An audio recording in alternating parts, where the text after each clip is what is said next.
This is the Cato Daily Podcast for Wednesday, May 6, 2020. I'm Caleb Brown. Facebook, like all large private internet platforms, has a problem with content moderation. Their solution is to create an oversight board with authority to moderate content within community guidelines, and importantly, the group is largely independent from Facebook, the company.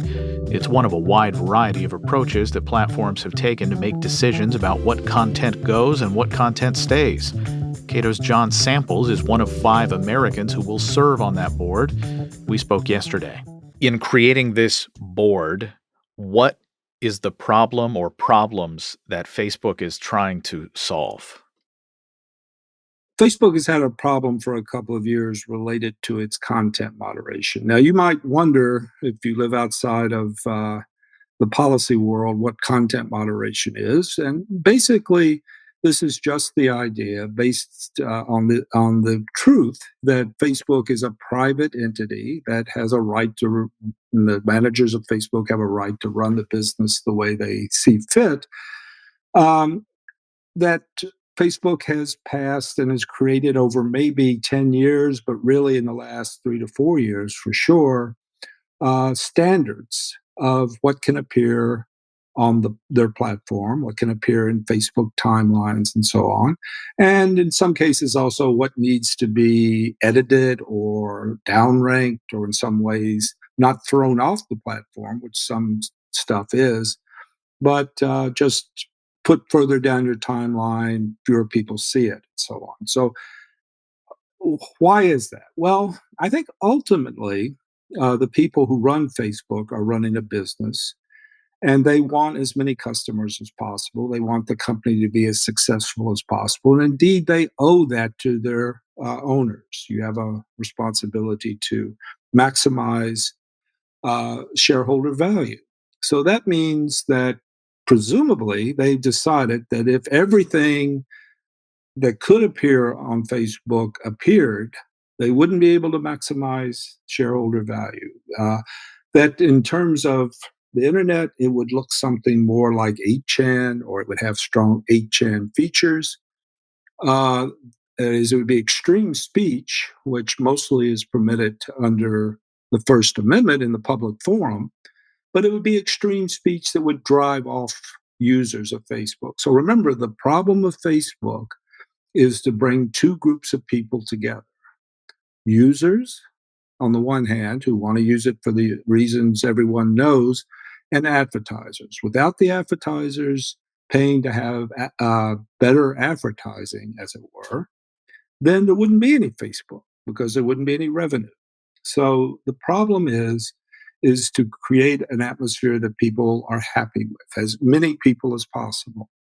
And if you have people doing all sorts of things that we can think of that would drive people off, that's not going to happen. So you end up with what's called community standards. And this is Facebook saying, over time, we've found that this kind of material doesn't have a place, or it needs to be edited in some way. You have to have warnings about it, or you push it further down people's timeline so fewer people see it. So this is an attempt for them to run their business in a usual way, really, is community standards. So they have to be applied. And right now they're applied by a group at Facebook who meet every other Tuesday and discuss hard cases. After a while, the issues become fairly straightforward, I think, which is one, legitimacy question. Should one company be deciding this?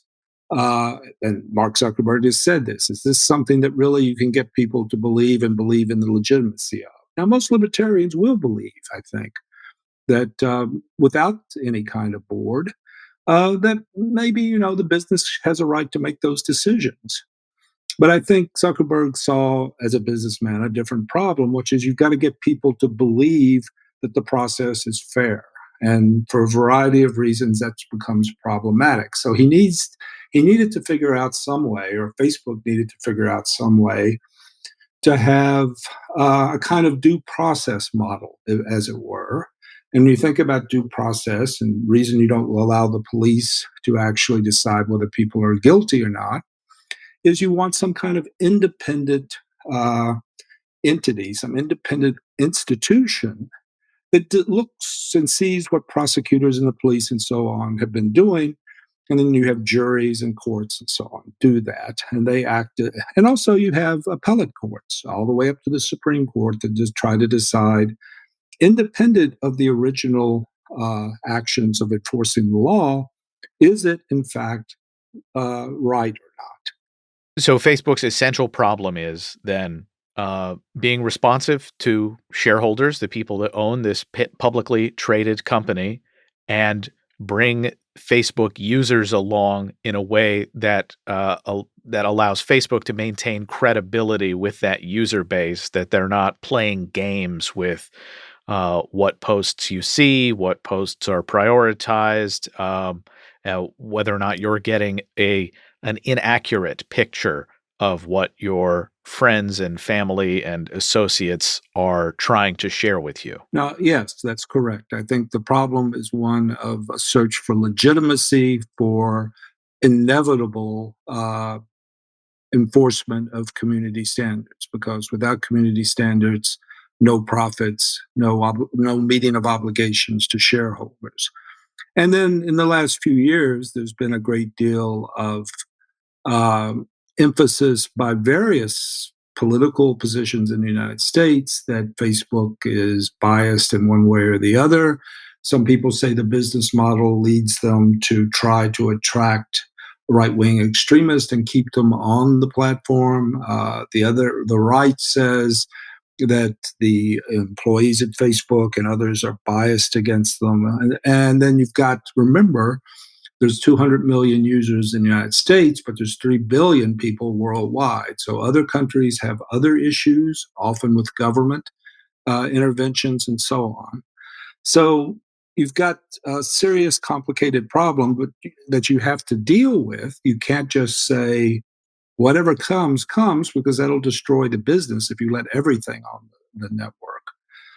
So you've got to somehow have legitimate controls and regulation that at the same time, I mean, the institution itself is sold itself and is in fact a beginning of loosening of gatekeeping of communication among people. So it was a free entry element from the beginning, right? So that's part of the nature of the undertaking. So that's why they say voice or free speech is important to them. So you somehow got to have a independent and believable oversight of the process of what's called content moderation, or could be called speech regulation in a private setting. And that's what this board is supposed to do. And in part, it does that by having a wide variety of people from various perspectives and from various countries. I mean, Facebook's an American company here in Northern California, but it has 5 citizens of the United States on it. And that means 15 people from other places in the world. And there's a number of different ways that you're trying to get people who are believable to the user base, I think. And it may be, you have to say, and I think everyone will say, that perhaps that's an impossible task. But I think they've taken a lot of time and been careful with it. And I think they've done as well as humanly possible on that score. So, in terms of practical decision making, I realize that this group has just been constituted, but as a practical matter, what decisions will you be charged with making? So they have a process that looks a little bit like an appellate process in the American court system. What happens is you may find out, I don't know if this has ever happened to any of us, but let's say you find out that you're told by Facebook that something you posted has been taken down because it violates the community standards. You look at it and say, I don't understand why that violates the community standards, and you appeal the process. So that gets it into the system. And then it essentially, the staff of the board begins, and that'll be a lot of appeals, right? The staff of the board will ultimately look from thousands and thousands, or maybe more, appeals. The ones that are of the most broad importance or raise issues that are really pressing at the moment. So these are, in a sense, appeals against Facebook's content moderation, its takedown, let's say. And um, then the board is called in ultimately to decide whether Facebook did the right thing or not. In one way, what the board is doing is uh, providing service to Facebook, which is independently, ideally saying to them, we look at your community standards and we think you haven't applied them correctly, or we think you have, right? They sort of step back from the process. That's the ideal. And it'll be, there's 20 members of the board. The panels to decide cases will be 5 members. They're chosen randomly. There'll be one from the region it came from, one person from every region. And this has not been done. So we don't know all the details and we don't know how it'll work. But we do know that an effort's going to be made this fall to do this, and then we'll find out. This can't make some segments of the population, people who are, for lack of a better term, outraged professionally, that there is. I mean, I don't know exactly what their criticism would be, but I assume it would be that there is any process where there are humans in charge of making determinations about what fits within community standards and what doesn't. I'm thinking of Senator Josh Hawley of Missouri. I'm thinking of Dennis Prager, the one-time conservative, and other people on the left as well who probably would get upset about having somebody like a John Samples of the Cato Institute rendering some kind of judgment, a vote on whether or not their content is appropriate. So in terms of your service to this board, like what are your views about what ought to be allowable within a proper conception of what these community standards are? So, a couple of answers to that direct question. And that would be first of all, um, I'm presumably going to be hearing cases, and I don't want to indicate anything specific about any case or about how principles might apply to it, because then I couldn't really be on the decision later. Second, I think the answer is found in the charter of the board, which is publicly available. And I think everyone on the board has to agree with this. I don't see why you'd be on it if you didn't agree with it, which is that um, Facebook states that the standards for judging uh, content are the community standards, Facebook's values, and also which are seen as, I think, consistent with human rights standards and international human rights law. So all of these things, you have that sort of general thing, and I think you start with the community standards, in part because one of the things that the board will not be deciding is about the laws of other countries. The Facebook's made a decision to respect local law in general, so the board is not going to be hearing about cases where local law is broken. Right, that's part of the general policy. So I think that's as to the question of people being upset. I think that's going to be true, of course, and it's going to be particularly in the American framework. I don't know about outside the United States. I think it's important, though, to realize what the options are here. One is things continue as they are, and people organize themselves and try to work the refs here at Facebook or at YouTube or whatever. And what you're going to get there is a lot of inconsistency, I think, at most in the way the standards are applied. And that's because who's better organized, who's politically up, who's politically down, will affect the standards over time, and you'll just end up with over a 5-year period. You'll just end up with, it'll look like tax law or something. It'll be inconsistent. That's the one hand, and in some ways, that might even be the best alternative, and it's not very good. The other alternative is that we've heard a lot about in the United States is Congress will get involved, the federal government will get involved, and you'll end up with something rather like the Federal Communications Commission, except it'll be for social media, it'll be for these social media platforms, or maybe the internet. And some people apparently want that, but it seems to me that this central, this kind of centrist, the idea between things just going on and being political within the company or government getting involved, that this kind of board that is an attempt for self-regulation really by the industry is a much better alternative than those two possibilities we face. And it's worth noting that to the extent that Facebook is doing content moderation, there are a wide variety of different approaches to content moderation, be it YouTube or Reddit or Facebook or any number of other platforms. Can you talk about the approach that Facebook has taken versus something like Reddit? Yeah.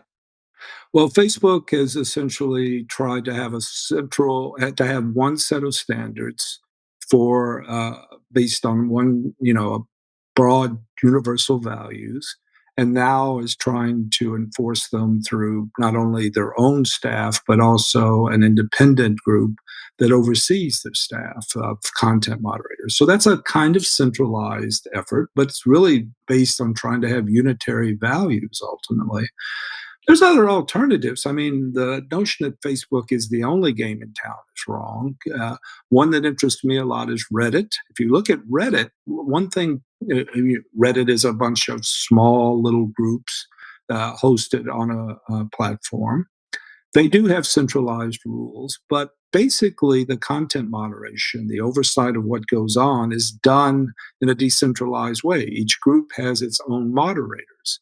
Now, the interesting thing to me is that I've heard it estimated that Reddit has about 2.5 times the number of people doing content moderation compared to Facebook. And Facebook has 35 to 40,000. The difference is Facebook pays content moderators. Reddit does it on a voluntary basis, right? And it's true they have centralized standards, and sometimes those get invoked, and content moderators can be replaced. But this is the exception rather than the rule. Mostly, you do, in fact, have an emergent order at Reddit.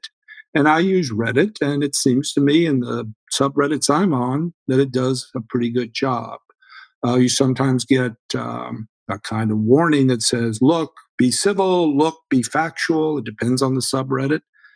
But I don't see that they're not meeting the market test in that regard. Places like YouTube, I think, are much more comfortable at this point. I've been told this with working the refs. Working the refs model is the one I mentioned before.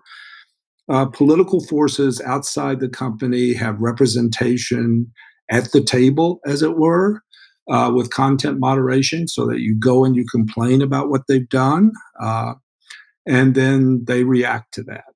And so there's an interaction. So it's kind of it seems to me what that the working the refs model is you sort of take the lobbying model, the advocacy model in DC, and you bring it inside YouTube. You bring it in, therefore, inside of Google. And as I said, I think the issue there is going to be consistency over time. And and it also depends on how well, in a way, the politics of this works out, whether it can produce a stable, consistent set of rules for people. If I go to a fast food restaurant, the rules are pretty clear. Hmm. No shirt, no shoes, no service. Hmm. And I understand what that means. Just about everyone who is going to walk into that place knows what it means. But Hmm. social media is relatively new. Hmm. And the rules governing whether you can use this word or that word or you post a picture that implies this thing or that thing that is either offensive or maybe perceived as threatening in some way, Mhm. it just strikes me as just an extremely difficult task. So, how do you think about that? Well, I think of it in a kind of effort to, try things, make mistakes, correct them. I think it's that kind of process. This is something you're correct. Social media is new. We need new institutions. We don't know what those institutions are going to look like. And so that's the Hayekian element I see here in the creation of institutions. We'll have an order, we hope, that comes out, and there will be one that is not perfect but satisfactory for the purposes of the people that own and use these institutions. So, we'll have to see how that goes. My one concern is that there is a high intolerance for that kind of experimental method, that kind of effort to find out what works by, making mistakes. There's not much tolerance for making mistakes. My concern, in other words, is the general political atmosphere. I think what I would like to see is people back off a little bit and say, let's see how this works. Yeah, there'll be mistakes. After all, government itself makes mistakes. Congress makes mistakes. So let's see how it goes and let them, through time, see if they can come up with an answer. Because again, the status quo has its problems, and the central libertarian insight that government would make things worse. I think this is an area of speech. Of course, it's going to make things worse. John Samples is a vice president at the Cato Institute. Subscribe to the Cato Daily Podcast wherever you please and follow us on Twitter @Cato Podcast.